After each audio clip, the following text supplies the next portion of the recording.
जय हिंद। स्वागत सभी का। एक और सूचना नहीं बल्कि पूर्व के ही अपडेट का रिमाइंडर आपको बताना है और कुछ सवाल आए थे इस सूचना के संदर्भ में कि डिटेल में आपको मैं बताऊं, खासकर इंटरव्यू को लेकर। और ये सूचना है महात्मा गांधी अंतर्राष्ट्रीय हिंदी विश्वविद्यालय वर्धा महाराष्ट्र में होने वाले पीएचडी के साक्षात्कार को लेकर, जो कि 19 जनवरी से लेकर 28 जनवरी 2022 के मध्य में होने वाला है। यदि आपने भी इस विश्वविद्यालय की प्रवेश परीक्षा पास की है और आपको बुलाया गया है ऑनलाइन माध्यम से इंटरव्यू के लिए और आपको बहुत कुछ चीज़ें को जानने की आवश्यकता होगी, तो उसी के सभी सवालों के जवाब इस वीडियो में आपको प्राप्त होने वाले हैं। और जो भी आपका सवाल होगा वीडियो देखने के उपरांत में कमेंट बॉक्स में पूछ लीजिएगा। सबसे पहली बात, शेड्यूल आपको मालूम होगा, लेकिन फिर भी 1 मिनट में मैं आपको रिमाइंडर करके बता देता हूं किस डेट में कौन से सब्जेक्ट का साक्षात्कार होना है। उसके बाद चलूंगा मैं आपके कॉमन सवालों पे और कौन से सवाल होंगे और क्या मिलेगा जवाब आगे तक बताएंगे आपको। हिंदी भाषा शिक्षण, भाषा प्रौद्योगिकी, भाषा विज्ञान का इंटरव्यू होगा 19 जनवरी को। और ये हिंदी साहित्य नहीं है, याद रखिएगा, है 19 जनवरी को। पीएचडी हिंदी चीनी का जो है वो भी 19 जनवरी, बौद्ध अध्ययन 19 जनवरी, दलित एवं जनजातीय अध्ययन 19 जनवरी। और हाँ, टाइमिंग सबके अलग अलग है इंटरव्यूज़ के। डेट कॉमन है लेकिन टाइमिंग सबके अलग अलग है और इंटरव्यू ऑनलाइन माध्यम से लिया जाएगा। मैं आपको आगे बताऊंगा कि आपको इंटरव्यू फ़ोन से देना ठीक है या लैपटॉप से या डेस्कटॉप से, किससे इंटरव्यू दे सकते हैं। ठीक है, सॉफ्टवेयर आपको मालूम है, गूगल मीट सॉफ्टवेयर से इंटरव्यू होना है। नाट्य कला का इंटरव्यू 19 जनवरी को। ठीक है, 19 जनवरी को इन 5 डिपार्टमेंट के इंटरव्यू होने हैं और इंटरव्यू सुबह 10 से लेकर शाम 7 बजे तक चलेंगे। सभी अपने टाइमिंग को नोटिफिकेशन में देख लेंगे। 20 जनवरी को, ठीक है, 20 जनवरी को मानव विज्ञान, 20 जनवरी को अनुवाद, 20 जनवरी को ही 20 जनवरी 2022 की बात कर रहे हैं। ठीक है, मानव विज्ञान, अनुवाद, संस्कृत, प्रबंधन और प्रबंधन यानी कि मैनेजमेंट। ठीक है, उसके बाद है जनसंचार। देखिए, जनसंचार का इंटरव्यू 2 दिनों तक चलेगा, 20 जनवरी को और 21 जनवरी को। ठीक है, तो टाइमिंग आपको मालूम चल जाएगा और किस रोल नंबर का इंटरव्यू किस दिन है वो आपको शेड्यूल, जो कंप्लीट शेड्यूल आपका आया है रिजल्ट का, उसमें दे दिया जाएगा। ठीक है, उसके बाद है 21 जनवरी को जनसंचार का पार्ट 2 इंटरव्यू है और 21 तारीख को दर्शन शास्त्र का, 21 जनवरी को प्रवासी एवं डायस्पोरा का और 21 जनवरी को फिल्म अध्ययन का। ठीक है, उसके बाद है 22 जनवरी, 22 जनवरी को है स्त्री अध्ययन का और 22 जनवरी को स्त्री अध्ययन के साथ साथ गांधी अध्ययन का भी इंटरव्यू होगा। ठीक है, और 24 जनवरी को इंटरव्यू होगा गांधी अध्ययन का सेकंड पार्ट में और 24 जनवरी को होगा शिक्षा शास्त्र का इंटरव्यू, इसे एजुकेशन बोलते हैं। 25, 27 और 28 जनवरी, 26 जनवरी को नहीं है, भारतीय गणतंत्र दिवस है, तो लेकिन 25, 27 और 28 जनवरी को हिंदी साहित्य पीएचडी का इंटरव्यू रखा गया है। ठीक है, ये इंटरव्यू का शेड्यूल है और याद रखिएगा सभी इंटरव्यू गूगल मीट के माध्यम से होंगे, इस बात का आप लोगों को जानकारी होगी। ठीक है, अब कुछ कॉमन बातें, जैसे कि मैं आपसे बात कर रहा हूँ, मेरा जो फ़ोन लगा हुआ है जिसमें शूट कर रहा हूँ, मेरे लगभग चेहरे की सीध में है ना, चेहरे की हाइट में है। ना ही मैं नीचे देख के बात कर रहा हूँ कैमरे में, ना ही मैं ऊपर देख के बात कर रहा हूँ, मैं सीधा आपसे आई कांटेक्ट कर रहा हूँ। तो जो भी आपका डिवाइस होगा कोशिश करिएगा उसको अपने कम से कम इस थोबड़े के चौखटे के सामने रखिएगा। आपका जो माइक और कैमरा है बिल्कुल उसकी सीध में होना चाहिए। ये ऐसा नहीं हो कि आपको लगभग 120 डिग्री पे देखना पड़े ऊपर या फिर 70 डिग्री पे नीचे देखकर बात करनी पड़े। कोशिश करिएगा आई कांटेक्ट कैमरे से आपका हो, क्योंकि इंटरव्यू की दूसरी चीज़ ये भी है कि आपके मन में ये डाउट भी होगा कि क्या हमको ईयरफोन लगाना चाहिए। बिल्कुल नहीं। मैं आपसे जब बात करता हूँ, वीडियो शूट करता हूँ, तो लगभग 3 से 4 फीट की दूरी पर मैं फ़ोन को रखता हूँ और 3 से 4 फीट की दूरी पे होने के बावजूद भी मेरा ऑडियो भी क्लियर होता है, मेरा वीडियो भी क्लियर होता है, क्योंकि जो मैं बोलता हूँ वो आपको स्पष्ट तरीके से सुनाई भी दे रहा होगा। तो इसीलिए जब आप इंटरव्यू देंगे तो आप अगर ईयरफोन नहीं लगाते हैं तो बहुत बेहतरीन इंटरव्यू जाएगा। और जहाँ से आप इंटरव्यू दे रहे हैं अगर कोई नहीं है आसपास तो ईयरफोन मत लगाइएगा। ठीक है, क्योंकि ईयरफोन जब लगाते हैं डिवाइस में तो वह मूव करती है, हिलती डुलती रहती है। ठीक है, और उस हिलने के चक्कर में क्योंकि आप अपनी गर्दन को ऊपर नीचे करेंगे, लेफ्ट राइट करेंगे, जैसे अपना थोबड़े को हिलाएंगे ऊपर नीचे करेंगे तो ईयरफोन भी हिलेगा और ईयरफोन आपके डिवाइस से कनेक्ट होगा तो आवाज़ ब्रेक होती है। ठीक है, और इंटरव्यू में एक शब्द का एक वर्ण भी अगर मिस हो जाए ना तो शब्द का अर्थ कुछ और हो जाता है। हो सकता है सवाल करने वाला कुछ पूछ रहा है, आप उसको कुछ और सुन रहे हैं और जवाब आपने कुछ और दे दिया। तो कोशिश करिएगा ईयरफोन से बचिएगा। चाहें अगर तो ब्लूटूथ लगा सकते हैं, ब्लूटूथ क्योंकि कान में फिक्स हो जाता है, वन भी होता है, टू में, दोनों में अलग अलग आता है, तो चाहें तो ब्लूटूथ का यूज़ कर सकते हैं, लेकिन ईयरफोन मत लगाइएगा। ठीक है, लेकिन ऐसे कैंडिडेट जो खासकर लैपटॉप वाले हैं, क्योंकि लैपटॉप का जो ईयरफोन का माइक होता है वो उतना पावर का नहीं होता है, क्योंकि आप जो बोल रहे होते हैं वो सामने वाले को क्लियर क्रिस्टल सुनाई देता है नहीं, ये डाउटेबल होता है। तो ईयरफोन वाले कंडीशन में आप ये अगर यूट्यूब का यूज़ करते हैं लैपटॉप का तो ईयरफोन लगाइए, कोई दिक्कत नहीं है। लेकिन अगर फ़ोन से इंटरव्यू देने वाले हैं तो ईयरफोन मत लगाइएगा, ब्लूटूथ का यूज़ करिएगा, ठीक है। और कोशिश करिएगा चाहे लैपटॉप से दें या फ़ोन से दें या डेस्कटॉप से दें या टैब से दें, आई कांटेक्ट जरूरी है आपके इंटरव्यू में, और इंटरव्यू 100% ऑनलाइन माध्यम से होगा, ठीक है। अगला भाग और अगली चीज, सिनॉप्सिस या पीपीटी। जिन बच्चों का सिलेक्शन हुआ है आप सभी को एक ईमेल गया होगा यूनिवर्सिटी की तरफ से। नहीं गया है तो यूनिवर्सिटी कॉल करिए, मेल करिए, या अगर आप किसी फ्रेंड को गया है तो उनसे संपर्क कीजिए। उस मेल में कुछ जरूरी इंस्ट्रक्शन आपको दिए हैं। जैसे ही इंस्ट्रक्शन का पहला भाग बता रहा हूं, जैसे ही आपको इंटरव्यू के लिए आप लॉग इन होंगे, बड़ी समस्याओं का सामना करना पड़ेगा आपको, बहुत समस्याओं का, क्योंकि जो इंटरव्यू लास्ट टाइम बच्चे दिए हैं उनका अनुभव ले लीजिएगा। यदि समय आपका सुबह 10 बजे है तो अगर आपका लॉगिन 10:05 पे 10:15 पे लॉगिन हो गया तो आपकी किस्मत, नहीं तो 1 घंटा 2 घंटे के बाद भी लॉगिन होगा। और यदि आपका लॉगिन ना हो तो मुझे फ़ोन मत करिएगा, मैं कोई हेल्प नहीं कर पाऊंगा आपकी। किसी भी दिन कोई भी कैंडिडेट मुझे फ़ोन नहीं करेगा कि हमारा लॉगिन नहीं हो रहा है, नेटवर्क इशू हो रहा है। इसके लिए आप यूनिवर्सिटी से संपर्क कीजिएगा, ठीक है। यूनिवर्सिटी बहुत अच्छी यूनिवर्सिटी है, बेहतरीन प्रशासन है, बेहतरीन एकेडमिक है और वर्ल्ड क्लास यूनिवर्सिटी है, वर्ल्ड क्लास यूनिवर्सिटी है। तो यूनिवर्सिटी के अधिकारियों से, यूनिवर्सिटी के विद्यार्थियों, शोधार्थियों से संपर्क कीजिएगा, अपने मित्रों से, वही आपकी हेल्प कर पाएंगे लॉगिन होने में, ठीक है। क्योंकि प्रशासन बड़ा गजब करता है, बेहतरीन काम है, नंबर 1 यूनिवर्सिटी है, क्या करें, ठीक है। अपनी तारीफ नहीं करनी चाहिए, और समझने वाले समझ गए होंगे कि मैं तारीफ कर रहा हूँ कि बुराई कर रहा हूँ, ठीक है। लॉगिन आप कर लेंगे आराम से। लॉगिन करने के बाद जो इंटरव्यू लेंगे आपके जो भी अधिकारी लोग, शिक्षक लोग बैठे होंगे, ठीक है, वह आपसे आपका नाम नहीं पूछेंगे और ना ही आपको नाम बताना है गलती से भी। आपको एक कोड भेजा गया होगा ईमेल के अंदर, 5 या 6 डिजिट का कोड होगा, वही कोड आपको बताना है, क्योंकि सामने वाला सीधे आपसे सवाल करेगा कि आपका कोड क्या है। तो आपने उस कोड को लिख लीजिएगा, कहीं नोट कर लीजिएगा, अपना कोड बताइएगा। उसके बाद आप अपना विषय बताएंगे कि जिस विषय पर आप शोध कर रहे हैं ये बताएंगे, और ये भी बता देंगे अगर वो पूछें कि आपने कितने विषयों में साक्षात्कार के लिए अप्लाई किया था, ठीक है, 1 विषय में, 2 विषय में, ये बता दीजिएगा। उसके बाद आपसे आपका टॉपिक, प्रेजेंटेशन जो भी है वो सब पूछा जाएगा, आपको प्रेजेंट कर देना है, इस बात का रखेंगे ध्यान। अब आती है मेजर चीज, सिनॉप्सिस या पीपीटी या प्रपोजल। अब देखिए, प्रोस्पेक्टर आपने यदि पढ़ा होगा तो, डाउट है आपने पढ़ा होगा, प्रोस्पेक्टर में क्लियर कट मेंशन था कि शोध प्रस्ताव और पीपीटी आपसे मांगा जाएगा, पावरपॉइंट प्रेजेंटेशन और शोध प्रस्ताव। लेकिन अब थोड़ा सा बदलाव कर दिया है, क्योंकि लगभग 7-8 महीने हो चुके हैं ना, तब का प्रोसेस है, अब पूरा हो रहा है। तब तो कहा गया था कुछ और, लेकिन अब कोविड हो गया, लॉकडाउन हो गया है ना, बहुत सर्दी भी हो गई, तो चीज़ें बदल गई हैं। तो अब यूनिवर्सिटी ने कहा है कि हमको प्रपोजल नहीं चाहिए, हमको केवल पीपीटी चाहिए, पावर पॉइंट प्रेजेंटेशन, और उसके अंदर भी लिमिट लगा दी गई है। कितनी? 5 स्लाइड की, केवल 5 स्लाइड आपको बनानी है। और एक सवाल आया था, ईमेल में आया था कि अगर हम 6 स्लाइड या 7 स्लाइड बनाते हैं तो क्या हमारा इंटरव्यू कैंसिल हो जाएगा, क्योंकि जिस बच्ची ने सवाल किया था उन्होंने यूनिवर्सिटी ऑफ हरियाणा का भी इंटरव्यू दिया है कुछ दिन पहले, तो उनसे वहाँ 12 स्लाइड मांगी गई थी।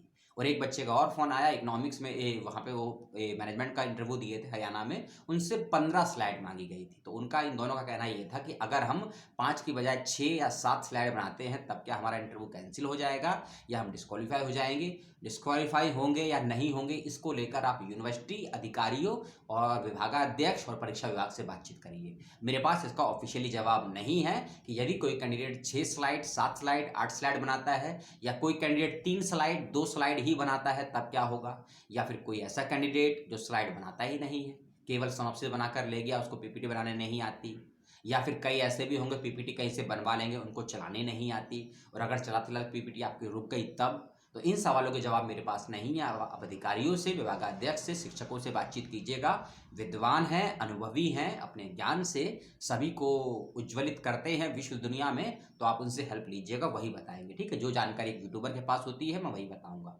अब सवाल उठता है कि जो 5 स्लाइड मांगी गई हैं उसके अंदर कौन सी कहानी लिखनी है। कहानी लिखनी है आपको कि प्रपोजल भेजना है ना आपको, प्रपोजल यानी कि प्रस्ताव, जिस विषय पर आप काम करेंगी या काम करेंगे उसमें ऐसी कौन सी बातें हैं जिनको आपको 5 भागों में सम अप करके पीपीटी के रूप में बनाना है।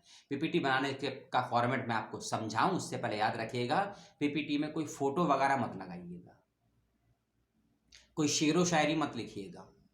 नॉर्मली पीपीटी बनती है वैसे बनाइएगा, ज़्यादा कलरफुल करने की आवश्यकता नहीं है। और अगर कलरफुल का यूज़ करते हैं तो जो बिल्कुल लाइट कलर रखिएगा, ज़्यादा डार्क कलर का यूज़ मत कीजिएगा। कई बच्चे बिल्कुल लाल कलर का यूज़ कर देते हैं ना, ब्लैक ज़्यादा कर देते हैं, बिल्कुल लाइट कलर का यूज़ कीजिएगा। नहीं तो नॉर्मली ब्लैक एंड वाइट बनाइए, कोई दिक्कत की बात नहीं है, स्वीकार्य है। लेकिन फोटो लगा देंगे, उस पर चित्रकारी कर देंगे, कलरफुल ज़्यादा कर देंगे, ठीक है, ओवर स्मार्ट बनने की कोशिश मत कीजिएगा। सागर विश्वविद्यालय के बच्चे भुगत रहे हैं। कल ही वीडियो देखा ना रात का मेरा आपने 11:30 बजे वाला, सब बच्चे रो रहे हैं कि जिन बच्चों ने अपना रिजल्ट शेयर किया था सब रो रहे हैं। यूनिवर्सिटी ने पासा ही पलट दिया है। जो बच्चे रैंक में टॉप 5 में आने वाले आ चुके थे उनका भी एडमिशन नहीं हुआ सागर विश्वविद्यालय। इसीलिए कब क्या किस समय कौन सा प्रावधान कौन सा नियम शामिल कर लिया जाए मुझसे मत पूछिएगा, ठीक है। इसलिए बच के और बहुत संभल के रखिएगा। कमेंट बॉक्स में आप सवाल भी करेंगे, देखना अभी कि सर हमारे तो 60 नंबर हैं 100 में से, हमारे 70 नंबर हैं 75 नंबर हैं, हमको तो फिर भी नहीं बुलाया इंटरव्यू के लिए। मेरे भी बहुत से जानकार हैं जिनको नहीं बुलाया, लेकिन क्या करें, यूनिवर्सिटी की पॉलिसी होगी।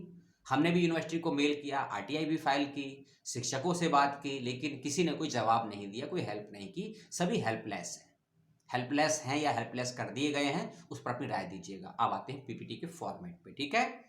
सबसे पहली पीपीटी जो आपको बनानी है उसमें लिखना है विषय का परिचय यानी कि इंट्रोडक्शन। इंट्रोडक्शन पहली पीपीटी हिंदी इंग्लिश में बता दिया है, क्योंकि जो भी आपका विषय है उस विषय का संक्षिप्त में आप क्या कहना चाहते हैं उस विषय में, उस विषय पे काम क्यों करना चाहते हैं, क्या काम करना चाहते हैं, कितना काम करेंगे, उसका क्षेत्र वगैरह क्या है, दायरा क्या है, इन सभी बातों को 4-5 लाइनों में आए। 4-5 लाइनें कम नहीं हो गई? पीपीटी में ऐसा ही होता है बच्चों, पीपीटी में ऐसा ही होता है, कम से कम शब्दों में, क्योंकि शोध प्रस्ताव में तो होता है बहुत कम शब्दों में, लेकिन पीपीटी में उससे भी कम शब्दों में लिखना होता है, ठीक है। तो पहली स्लाइड 5 में से होगी आपकी प्रेजेंटेशन, जिसमें आपको लिखनी है प्रस्तावना यानी कि शोध विषय, इंट्रोडक्शन, ठीक है। सेकंड पे जाएंगे, उसमें लिखेंगे आप अपने शोध के क्या प्रश्न हैं, क्वेश्चन ऑफ रिसर्च, ठीक है। तीसरी पीपीटी में आप लिखेंगे, और ये मैं आपको अपने अनुभव से बता रहा हूं, जो 2 सालों से काम कर रहा हूं यूट्यूब पर, आप भी जानते हैं 15 जनवरी को 2 साल हो गए मेरे चैनल को, उसके तरह बता रहा हूं कि जो आईआईटीज में, सेंट्रल यूनिवर्सिटी में, स्टेट यूनिवर्सिटी में जो पीपीटी के फॉर्मेट मांगे जाते हैं उसके आधार पर एग्जैक्ट यही होगा।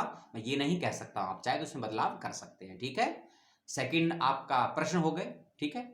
तीसरा हो गया ऑब्जेक्टिव यानी कि उद्देश्य, रिसर्च ऑब्जेक्टिव या रिसर्च के शोध के उद्देश्य क्या है, और मैं आपको बताऊंगा कि आपको पॉइंट्स में लिखना है कि डिस्क्राइब करना है आगे। चौथा आप बनाएंगे, चौथा पीपीटी बनाएंगे, उसमें आप लिखेंगे अपना जो भी विषय आपका है उसके चैप्टर का चैप्टराइजेशन यानी कि अध्यायकरण, ठीक है। फिर से बता देता हूं, इंट्रोडक्शन, क्वेश्चंस, ऑब्जेक्टिव, चैप्टराइजेशन। पांचवा पीपीटी बिब्लियोग्राफी, संदर्भ सूची, ठीक है। जब पहला पीपीटी बनाएंगे प्रस्तावना का, जिसे बोलते हैं इंट्रोडक्शन, लगभग 5, 7 या 10 लाइनों में, ज्यादा से ज्यादा उसको 60, 70 या 80 शब्दों में अपने इंट्रोडक्शन को आपको लिख देना है। इंट्रोडक्शन लिखते वक्त में, इंट्रोडक्शन के समय यदि आपके परिचय में कोई ऐसे कीवर्ड हैं, कोई ऐसे शब्द हैं, उनको आप चाहें तो बोल्ड कर सकते हैं, चाहे तो कलर में कर सकते हैं, चाहे तो उसको इटैलिक भी कर सकते हैं, कि ताकि जब अपना पीपीटी आप प्रेजेंट करें तो देखने वाले को मालूम चले कि आपकी पीपीटी के वो प्रस्तावना में कौन कौन से कीवर्ड हैं, विशेष शब्द हैं, उस पर ज्यादा इफेक्ट पड़ता है, ठीक है। दूसरी स्लाइड में जो आपके शोध के प्रश्न हैं, शोध के प्रश्नों को डिस्क्राइब नहीं करना है, केवल 1, 2, 3, 4, 5, 6, 7, 8, 9, 10 एक्स्ट्रा जितने भी आपके पॉइंट आपको लगता है कि आपके शोध के ये प्रश्न हो सकते हैं, नंबरिंग करके उनको आपको लिख देना है, ठीक है। उसको डिस्क्राइब नहीं करना है। जब आपसे इंटरव्यू लिया जाएगा तब आपसे पूछा जाएगा कि आपने इस शोध का ये प्रश्न बनाया है तो क्यों बनाया है, तब आपको बताना है, ठीक है। तीसरा जो आपका उद्देश्य है, जिसे ऑब्जेक्टिव बोलते हैं, आपको रिसर्च के उद्देश्य को भी पॉइंट्स में ही लिखना है, याद रखिएगा। और रिसर्च के प्रश्न हो या रिसर्च का जो भी आपका ऑब्जेक्टिव है उसके अंदर भी यदि कोई कीवर्ड्स हैं, आपके कोई विशेष शब्द हैं, कोई विशेष वाक्य है, उसको भी आप चाहे तो बोल्ड कर सकते हैं, चाहे तो इटैलिक कर सकते हैं, या स्टार का निशान होता है स्टार लगा सकते हैं, याद रखिएगा, ठीक है। तीसरा के बाद चौथा पीपीटी आपका चैप्टराइजेशन है। अपने चैप्टराइजेशन को आप बहुत साधारण शब्दों में लिखिएगा, चैप्टराइजेशन को डिस्क्राइब मत कीजिएगा। जैसे कि हमको जब किताब खरीदते हैं उसकी जो विषय सूची होती है उसी को बोलते हैं चैप्टराइजेशन। चैप्टर 1 आपका ये है, चैप्टर 2, चैप्टर 3, चैप्टर 4। आपको यदि लगता है कि आपके किसी चैप्टर के एक से ज़्यादा पार्ट हो सकते हैं, चैप्टर 1.1, 1.2, 1.3, 1.4 या फिर 2.1, 2.2, अगर आपको ऐसा लगता है तो इसको डिस्क्राइब करने की ज़रूरत नहीं है पीपीटी में। यह सब शोध प्रस्ताव में डिस्क्राइब किए जाते हैं। पीपीटी में जो चैप्टराइजेशन आप लिखेंगे उसको केवल आप 1-2 लाइनों में, जो भी आपके चैप्टर होंगे, अगर 5 चैप्टर हैं तो 5 पॉइंट बनाएंगे। 2 चैप्टर तो नहीं होते, पीएचडी है, कम से कम 5 चैप्टर या 7 चैप्टर, 11 चैप्टर, 10 चैप्टर, जो भी रखना रखिएगा। और चैप्टर के अलावा एक चीज होती है उपसंहार, जिसको बोलते हैं कंक्लूजन। और उसके बाद लास्ट स्लाइड आपकी बनेगी पीपीटी, इसकी संदर्भ सूची की, बिब्लियोग्राफी की। बिब्लियोग्राफी का एक फॉर्मेट होता है, वो आपको मालूम होगा कि पहले राइटर का सरनेम आता है, फिर राइटर का नेम आता है, फिर पुस्तक का नाम आता है, फिर पुस्तक कहाँ से पब्लिश हुई है उस पब्लिशर का नाम आता है, कौन से सन में पब्लिश हुई है, ये पब्लिशर का एडिशन आता है। ठीक है, इन सब बातों के आधार पे अपनी बिब्लियोग्राफी बनाइएगा। और याद रखिएगा, बिब्लियोग्राफी बनाते वक्त में आपकी बिब्लियोग्राफी में अगर आपका हिंदी विषय है तो हिंदी की पुस्तकें रखिए, इंग्लिश है तो इंग्लिश रखिए, संस्कृत तो संस्कृत रखिए। लेकिन एक गलती मत कीजिएगा, आप ऐसा मत करिएगा कि आपका यदि विषय हिंदी साहित्य का है तो आप केवल हिंदी किताबों का यूज करें ना। अगर आपको लगता है कि आपके विषय में हिंदी भाषा के अलावा किसी और भाषा के पुस्तक की आवश्यकता मुझे पड़ती है या पड़ेगी, उस किताब का नाम भी आप उसमें दीजिए। और बिब्लियोग्राफी के संदर्भ में एक बात याद रखिए कि जो भी किताबों के नाम देंगे उसमें आप किताबों के नाम 5 भी हो सकते हैं, 10 भी हो सकते हैं, 25 भी हो सकते हैं, वह आपकी क्षमताओं पर डिपेंड करता है। जितनी भी किताबों के नाम देंगे, जितने भी शोध के प्रश्न बनाएंगे और जो भी आपका शोध का उद्देश्य होगा उनको थोड़ा पढ़ लीजिएगा, समझ लीजिएगा, देख लीजिएगा। 100% क्वेश्चन किए जाएंगे शोध प्रश्न, शोध उद्देश्य और बिब्लियोग्राफी को लेकर, कि आपने अपने विषय का शोध का उद्देश्य यही क्यों रखा है, या फिर आपके शोध का प्रश्न ये है तो ये प्रश्न क्यों है, और आपने बिब्लियोग्राफी में जिन किताबों का जिक्र किया है उसके बारे में कितना जानते हैं आप। तो इसका बहुत सटीकता से ध्यान रखिएगा कि जो किताबों के नाम दें वो आप, और हाँ, बिब्लियोग्राफी के संदर्भ में आप किताबों का नाम दे सकते हैं, रिसर्च का नाम दे सकते हैं, किसी मैगजीन्स का भी जिक्र कर सकते हैं, किसी आर्टिकल का जिक्र कर सकते हैं। अगर अपना डेटा आप किसी वेबसाइट से लेते हैं उसका भी जिक्र कर सकते हैं। आप किसी के ऐतिहासिक कोई डायरी होती है, रिपोर्टाज होती है, उसका भी यूज़ कर सकते हैं। सरकार की कोई रिपोर्ट अगर पब्लिश हुई है जो आपके डेटा के संदर्भ में बहुत ज़रूरी है, रिसर्च के हेल्प कर सकती है, उसको भी डाल सकते हैं। क्योंकि बिब्लियोग्राफी में केवल पुस्तकें नहीं आती हैं, सभी प्रकार की पुस्तकें आती हैं। जैसे कि मैंने बताया, आर्टिकल्स भी डाल सकते हैं, पुस्तक डाल सकते हैं, रिपोर्ट डाल सकते हैं, कोई इलेक्ट्रॉनिक सोर्स है वो डाल सकते हैं, किसी दूसरी भाषा का, दूसरे देश की पुस्तक की भाषा का कोई रेफरेंस डालना चाहें तो उसको भी डाल सकते हैं, अगर आपको समझ है उन सब चीज़ों की तो ही। नहीं तो संख्या बढ़ाने के लिए और इंटरव्यू वाले को अच्छा लगेगा इसके लिए मत बनाइएगा। जो आपको मालूम है वही लिखिएगा। पीपीटी में ये 5 स्लाइड मैंने आपको बताई, इसमें से बहुत सी चीज़ें छूट गई होंगी ना, जैसे मैथोलॉजी छूट गई, उसमें हाइपोथेसिस छूट गया इसमें से ना। Methodology, hypothesis, review of literature और रिलेवेंस ऑफ लिटरेचर, ये मेजर स्लाइड हैं 4 पीपीटी की। लेकिन अब यहाँ तो केवल 5 मांगी गई हैं, तो आपको जो मैंने 5 बताई हैं ना, और ये 4 बातें बताई हैं, इसमें से आपको जो ठीक लगे 9 में से वो बना लीजिएगा। अगर आपको लगता है कि मुझे शोध के प्रश्न नहीं डालने चाहिए तो आप रिव्यू ऑफ लिटरेचर डाल दीजिएगा। लेकिन हाँ, रिव्यू ऑफ लिटरेचर और मैथोलॉजी, रिव्यू ऑफ लिटरेचर और दूसरी मैथोलॉजी का पीपीटी अगर आप नहीं बनाते हैं तो इंटरव्यू जब होगा आपसे तो आपसे पूछा जाएगा इसके बारे में कि आपके शोध की मैथोलॉजी क्या है और आप जिस विषय पर शोध करेंगे या करेंगी उसका रिव्यू ऑफ लिटरेचर कितना करा है आपने। रिव्यू ऑफ लिटरेचर का मतलब एक लाइन में समझ लीजिए उसको, कि आप जिस विषय पर काम करेंगे या करेंगी या कर रहे या थर्ड जेंडर अगर आप हैं तो आपने इस विषय से संबंधित क्या कोई पुस्तक, क्या कोई शोध, क्या कोई आर्टिकल पहले पढ़ा है, और अगर पढ़ा है तो उसके बारे में आपसे पूछेंगे किसने लिखा है, किस नाम से लिखा है, इसको थोड़ा देख लीजिएगा। ठीक है, आप गुणात्मक या मात्रात्मक किस प्रकार से शोध करेंगे ये देख लीजिएगा, आपका दृष्टिकोण क्या है इसको भी अपने दिमाग में बैठा लीजिएगा, और आपकी हाइपोथेसिस आखिर थी क्या, अगर आपने नहीं लिखा लिखा है पीपीटी में तो ये सारी बातों का ध्यान रखेंगे प्रेजेंटेशन देते वक्त में। और प्रेजेंटेशन के वक्त में कोई समस्या आती है, टेक्निकल एरर आता है, आपको कितना समय मिलेगा, 5 मिनट, 6 मिनट, 7 मिनट, इसके बारे में मेरे पास कोई समाधान नहीं है। उसके लिए आप विश्वविद्यालय अधिकारियों, वहाँ के विद्यार्थियों, सीनियर से संपर्क कीजिएगा और जिन्होंने पिछले साल इंटरव्यू दिया है अपने उस अनुभव का यूज़ कीजिएगा। और इस बार भी इंटरव्यू 100% ऑनलाइन माध्यम से लिया गया है क्योंकि समय बहुत कम था, मेरे पास काम ज़्यादा है, तो इस विषय पर इंटरव्यू बन नहीं पा रहा था महात्मा गांधी अंतर्राष्ट्रीय हिंदी विश्वविद्यालय को लेकर, क्योंकि 19 यानी कि कल से इंटरव्यू है, इसी टाइम आप इंटरव्यू दे रहे होंगे और मैं आपको लगभग 12 घंटे पहले ये वीडियो दे रहा हूँ। पता नहीं अब इस 12 घंटे के गैप में कितने लोग इसको देख पाए होंगे, है ना। लेकिन जितनों ने भी देखा होगा, अगर एक बच्चे का भी फायदा होता है इस वीडियो से तो वीडियो बनाने का उद्देश्य पूरा हो जाएगा। अगले वीडियो में आपसे बात करूंगा किसी और विश्वविद्यालय के अपडेट की। तब तक के लिए अपना ध्यान रखिएगा, अपनों का ध्यान रखिएगा, परिवार, प्रकृति और संविधान के करीब रहिए, बहुत कुछ मिलेगा। और आज एक हिंदी के बड़े साहित्यकार का पुण्यतिथि है, मेरे बड़े करीब है, हिंदुस्तान पाकिस्तान सभी के हैं, विभाजन में बहुत कुछ लिखा है और उस व्यक्ति को पढ़ना और पढ़ाना बड़ा तकलीफ है आज के समय में। नाम है उस व्यक्ति का शहादत हसन मंटो। सच को यदि सच की तरह कहा जाता है तो सच को सच की तरह सुना भी जाना चाहिए। ये लाइन मंटो की नहीं है, किसी और व्यक्ति की है, लेकिन आज पुण्यतिथि है मंटो साहब की। जय हिंद।